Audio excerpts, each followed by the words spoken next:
এখন তোমরা জিকির ফিকির করো বেশি বেশি, সোহবত ইখতিয়ার করো। আমি তো প্রতিদিন বলি, কিন্তু তোমরা শোনো, এক কান দিয়ে মনে প্রবেশ করে এক কান দিয়ে বের হয়ে যায়, আমল করো না। এখন আমল না করলে আমার কোনো সমস্যা নাই, আমার বলার দায়িত্ব আমাকে বলতে হবে, আমি বলবো। আমরা যেটা বলি, প্রতিদিন বলি যে 1,24,000 অথবা 2,24,000 নবী রাসূল আসছিলেন। ওনারা সবাই সারা জীবন মানুষকে নসিহত করছেন। এখন নসিহত করছেন, কেউ শুনছে, কেউ শোনে নাই, কেউ ইমান আনছে, কেউ ইমান আনে নাই। অনেকে আবার ঠাট্টা বিদ্রুপ করছে, কেউ হাসাহাসি করছে, নানান রকম তিরস্কার করছে। আবার কতগুলি কাফের 70,000 নবী রাসূলকে শহীদও করেছে, নাউযুবিল্লাহ।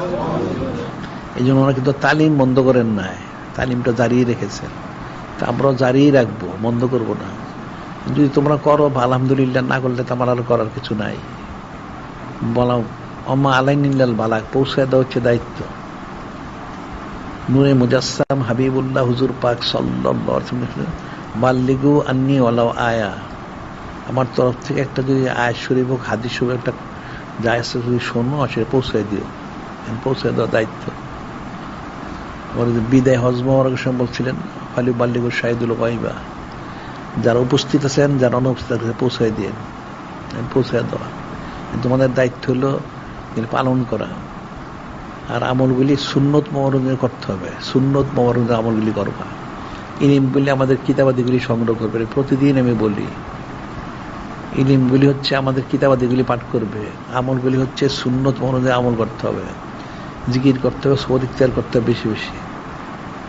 আর তোমরা যে সামাজিক যোগাযোগ মাধ্যমে প্রবেশ করো, কুফরি কাফের টেরে প্রবেশ করো না, সিরাতুল মুস্তাকিমে দাখিল হও।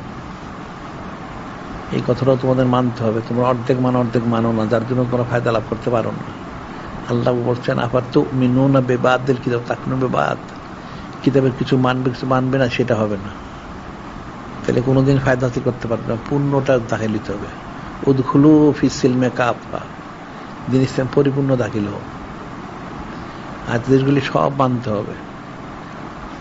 না মানতে পারলে ইস্তেগফার তওবা করবে, মানার জন্য কোশিশ করবে, তখন সে ফায়দা লাভ করবে। অনেকে এমনি ফায়দা লাভ করবে।